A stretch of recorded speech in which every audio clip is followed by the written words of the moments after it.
কোথায়? পাত্রী কোথায়? আপনাদের মেয়েকে একটু নিয়ে আসুন, আমরা আমাদের ভবিষ্যৎ বৌমাকে একটু দেখি। পাত্রপক্ষের এমন কথা শুনে মা খানিকটা ব্যস্ত হয়ে পড়লেন, সাথে সাথে হাঁক ছাড়তে লাগলেন। এই নীরু, তোদের হলো? রাইকে নিয়ে আয় শিগগিরই, ওনারা যে বসে আছেন। মায়ের কথা শুনে আমার ছোট বোন নীরু আমায় নিয়ে আসলো। আমার হাতে চায়ের ট্রে। তাদের সামনে যেতেই এক এক করে সবাইকে চা দিলাম। পাত্রপক্ষের কেউ একজন আমায় বসতে বলল। আমিও লক্ষ্মী মেয়ের মতো মাথা নিচু করে বসে রইলাম। প্রথমেই আমায় জিজ্ঞাসা করা হলো, মা, তোমার নাম কি? আমি মাথা উঁচু করে বললাম, আমায় দেখতে আসার আগে আপনারা কি আমার নাম জেনে আসেননি? আমার এমন পাল্টা প্রশ্ন শুনে পাত্রপক্ষের সবাই হতবাক। এমনটা হয়তো কেউ আশা করেননি। উপস্থিত সবাই একে অপরের চোখের দিকে চাওয়াচাওয়ি করতে থাকলো। কি বলবে ঠিক বুঝে উঠতে পারছে না। কিছুক্ষণ পর কর্কশ গলায় কেউ একজন বলল, না মানে জেনেই এসেছি, তারপরেও তোমার মুখ থেকে শুনতে চাচ্ছিলাম আর কি। আমি মুচকি হাসি দিয়ে বললাম, কেন, আপনারা কি মনে করেছেন আমি বোবা, কথা বলতে পারি না? প্রথমবারের মতো এবারেও তারা হতবাক। যেহেতু আমার মা বাবা সহ আমাদের সকল আত্মীয় স্বজন সকলেই উপস্থিত, সেহেতু তারা এক প্রকার লজ্জাজনক অবস্থায় পড়ে গেলেন। তাই খানিকটা কাঁপা কাঁপা গলায় আঁতকে উঠে বললেন, না না, সেটা না। আমার পাল্টা প্রশ্ন, তবে যার কাছ থেকে আমার নাম শুনেছেন তার প্রতি আপনার বিশ্বাস নেই? উত্তর আসলো, হ্যাঁ আছে। বললাম, তাহলে নাম জিজ্ঞেস করছেন কেন? অন্য কোনো প্রশ্ন থাকলে বলুন। এতক্ষণ যিনি উত্তর দিচ্ছিলেন তিনি সম্ভবত পাত্রের মামা হবেন। তার অঙ্গিভঙ্গি দেখে মনে হলো এমন একের পর এক যৌক্তিক প্রশ্ন শুনে তিনি একটা বিভ্রান্তিকর অবস্থায় পড়ে গিয়েছেন। হাতে থাকা রুমাল দিয়ে ঘন ঘন ঘাম মুছে যাচ্ছিলেন। হয়তো কিছুটা অব্যাহতি পেতেই 32টা দাঁত বের করে পাত্রের মাকে বলে উঠলেন, দিদি, তোমার কোনো প্রশ্ন থাকলে করো। ভাইয়ের কথা শুনে তিনি আর দেরি করলেন না, আমাকে প্রশ্ন করেই বসলেন। তোমার চুলটা খুলে দেখাও তো। আমার উল্টো প্রশ্ন, কেন, কি মনে হচ্ছে আমার চুল নকল?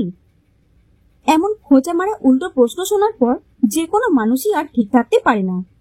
ওনার বেলায়ও ঠিক তাই হলো। নেহাত মানসম্মানের ব্যাপার, আর তাই তো কোনো রকমের জবাব দেওয়া। আরে না, তেমনটা নয়। কিন্তু আমি কি আর এত সহজে ছেড়ে দিই? আবারও প্রশ্ন করি, তবে চুল দেখাতে বলছেন কেন? যে মানুষটা আমার বিয়ের ঘটকালি করেছে সে কি আপনাদের বলেনি যে আমার এই লম্বা চুলের জন্য ছেলেরা পাগল? ইয়ে মানে, আর কোনো প্রশ্ন? ভাই যেমন আমার কাছ থেকে অব্যাহতি পেতে দিদির দিকে প্রসঙ্গটা চাপিয়ে দিয়েছিলেন, ঠিক তেমনি তার দিদিও প্রসঙ্গটা তার সামনের দিকে ঘুরিয়ে দিলেন। বললেন, তোমার কোনো প্রশ্ন থাকলে বলো। ছেলের বাবা মনে হয় এতক্ষণ অন্য রাজ্যে ছিলেন। এমন একটা ভাব করলেন যেন কিছুই হয়নি। তাই খানিকটা সাহসিকতার পরিচয় দিতেই আমায় প্রশ্ন করলেন, একটু হেঁটে দেখাও তো। আমি হেসে গিয়ে ফের প্রশ্ন তুললাম, আচ্ছা, আপনাদের চোখ কি অন্ধ? তিনি অবাক হয়ে বললেন, অন্ধ হব কেন? ভ্রু কুচকিয়ে বলি, তাহলে ওই রুম থেকে এই রুমে আমি কিভাবে আসলাম আপনারা কি দেখতে পাননি? আমার এমন মন্তব্যে তারা আবারও কিছুটা ঘাবড়ে গেলেন। কি বলবে ঠিক বুঝে উঠতে পারছে না। ওই যে বললাম, নেহাত মানসম্মানের ব্যাপার, আর তাই তো মুখে মুখে উত্তর, হ্যাঁ দেখেছি, পায়ে হেঁটেই এসেছো। তাহলে হেঁটে দেখাতে বলছেন কেন? কি মনে হয় আমার পায়ে সমস্যা? হা হা হা। এই বলে হাসতে থাকি আমি। তারপর পাশে দাঁড়িয়ে থাকা আমার বোনের হাত থেকে একটা রেজাল্ট কার্ড নিয়ে তাদের দিকে বাড়িয়ে দিলাম। শান্ত গলায় বললাম, ভালো করে দেখুন, স্কুল ও কলেজ লাইফ মিলিয়ে আমি 2বার জেলা পর্যায়ে 300 মিটার দৌড়ে চ্যাম্পিয়ন হয়েছি। আর কোনো প্রশ্ন? এবার পাত্রের মামা ও তার স্ত্রীর পর তিনি নিজেও হার মানলেন। প্রসঙ্গটা এবার অন্য কারো কাঁধে চাপিয়ে দিলেন। সম্পর্কে তিনি মনে হয় তার শালী হবেন। তিনিও খানিকটা সাহস দেখিয়ে প্রশ্ন করলেন, তুমি রান্না করতে পারো? আমি আবারও মুচকি হেসে বলি, কেন, আপনাদের ঘরে কি কেউ রান্না করতে পারে না? তিনি চোখ বড় বড় করে বললেন, না, তা হবে কেন? তাহলে জিজ্ঞেস কেন করছেন? বিয়ের পর সব মেয়েরাই তো তাদের পরিবারকে রান্না করে খাওয়ায়। ওনার যুক্তি শুনে মনে হলো তিনি অন্যদের তুলনায় একটু বেশি কনফিডেন্স, আর তাই তো প্রশ্ন করার সাথে সাথেই উত্তর দিচ্ছেন। আমিও কম যাই না। আমার নামও রাই। বললাম, কটা পরিবারকে চেনেন আপনি? পৃথিবীতে যত মেয়ে আছে সব মেয়েরাই কি রান্না জানে? এই যে দেখুন আমার মাকে, ইনি বিয়ের আগে রান্না জানতেন না। তাই বলে কি আমার বাবা তাকে বিয়ে করেননি? আপনাদের সামনে এত সব রান্না, এগুলো তো আমার মা নিজে হাতেই করেছেন। আর এত বছর ধরে এই মানুষটাই আমাদের জন্য রান্না করে খাইয়েছেন। একটা মেয়ে রান্না করতে নাই বা জানলো, তাতে কি তার গুণ কমে যায়? কেউ দেখে শেখে, কেউ বা ঠেকে শেখে, কিন্তু শেখে তো। বাই দ্য ওয়ে, ওই যে দেওয়ালে টাঙানো সিলভার প্লে বাটনটা দেখতে পাচ্ছেন, ওটা 1 বছর আগে ইউটিউব থেকে দিয়েছে। কুকিং টিউটোরিয়াল নামে আমার একটা চ্যানেল আছে, তাতে 1,50,000-এরও বেশি সাবস্ক্রাইবার রয়েছে। আমি প্রতি সপ্তাহে সেখানে বাঙালি রান্না সহ দেশি বিদেশি সকল রান্না শেখাই। আর এই সব কিছু আমার মায়ের জন্য শিখতে পেরেছি। আর কিছু? এতক্ষণে ছেলের মামা তার দিদির কানে কানে কি যেন একটা বললেন। খানিকটা আন্দাজ করতে পারলাম ঠিক কি বলতে পারে। ভিলেন মার্কার চেহারা দেখে মনে হলো বেটা নির্ঘাত এমনটাই বলেছে। এখন চুপচাপ সব সহ্য করো দিদি। কোন রকমে খালি একে আমাদের বাড়ির বউ করে আনি, তারপর দেখাবো মজা। তার ভিলেন মার্কা ভাইয়ের খুশমন্তর পেয়ে তিনি যেন আরো আত্মবিশ্বাসী হলেন। ভাবটা এমন করলেন যেন তিনিও ইন্ডিয়ান সিরিয়ালের খলনায়িকা। আর তাই আবারও প্রশ্ন করলেন, তুমি ঘরের সব কাজ পারো তো? আমার ছেলে কিন্তু বড্ড অগোছালো, তোমাকে কিন্তু সব গুছিয়ে রাখতে হবে। প্রশ্ন শুনে বুঝলাম তার ভাইয়ের খুশমন্তরে বেশ ভালোভাবেই কাজ হয়েছে, কিন্তু আমাকে তো আর চেনে না। সঙ্গে সঙ্গেই বললাম, তাহলে আপনার ছেলেকে কোনো কাজের মাসির সাথে বিয়ে দিন। এই শুনে তো তাদের মাথায় হাত। অবাক হয়ে জানতে চাইল, কেন? আমি আবারও মুচকি হাসি দিয়ে বললাম, আপনি তো আপনার ছেলের বিয়ের জন্য বউ খুঁজছেন না, খুঁজছেন কাজের মাসি। ওরা তো ঘরের সব কাজ জানে। এক কাজ করুন, আপনি আমাদের পাশের বাড়ির কাজের মাসির সাথে যোগাযোগ করতে পারেন। সে কিন্তু ঘরের সব কাজ করতে পারে। এমন কথা শোনার পর মুখে যেন তালা পড়ে গেল। অবস্থা দেখে মনে হলো তারা এক্ষুনি বিদায় নেবে নেবে ভাব। ঠিক তাই হলো। তারা সবাই উঠে দাঁড়ালো।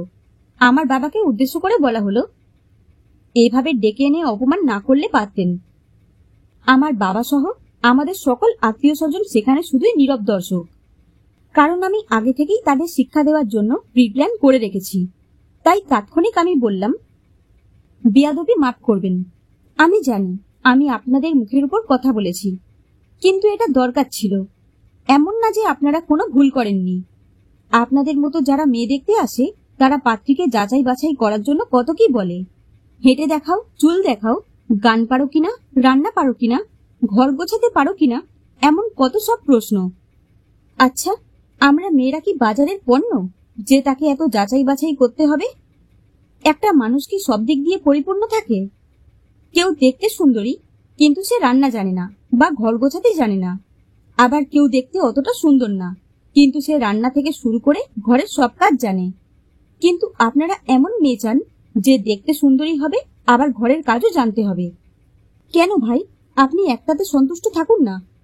এদিকও ভালো থাকতে হবে, ওদিকেও ভালো থাকতে হবে। মানে আপনার বাজেট হলো মাত্র 5,000 টাকা, কিন্তু চান ভালো মানের ব্যাটারি, ভালো ক্যামেরা, ওভারঅল ভালো পারফরমেন্স। বাহ, আমাদের মেয়েদের কি সারা জীবন এইসব সামাজিক রুলস মেনেই চলতে হবে? আমাদের কি কোনো ইচ্ছে স্বাধীনতা নেই? আপনারা আমাদের যাচাই বাছাই করতে কত কি উদ্ভট প্রশ্ন করেন। কই, আমরা কি কোনো প্রশ্ন করি? ছেলে রান্না পারি কিনা, ঘর গোছাতে পারি কিনা, গান গাইতে পারি কিনা? আমরা কি তাদের একবারের জন্য বলি হেঁটে দেখাতে বা চুল দেখাতে? তাদেরও তো পায়ে সমস্যা থাকতে পারে বা মাথায় নকল চুল লাগানো থাকতে পারে। আমরা তো কোনো এক্সামিন করি না, তাহলে আমাদের বেলায় এই নিয়ম কেন?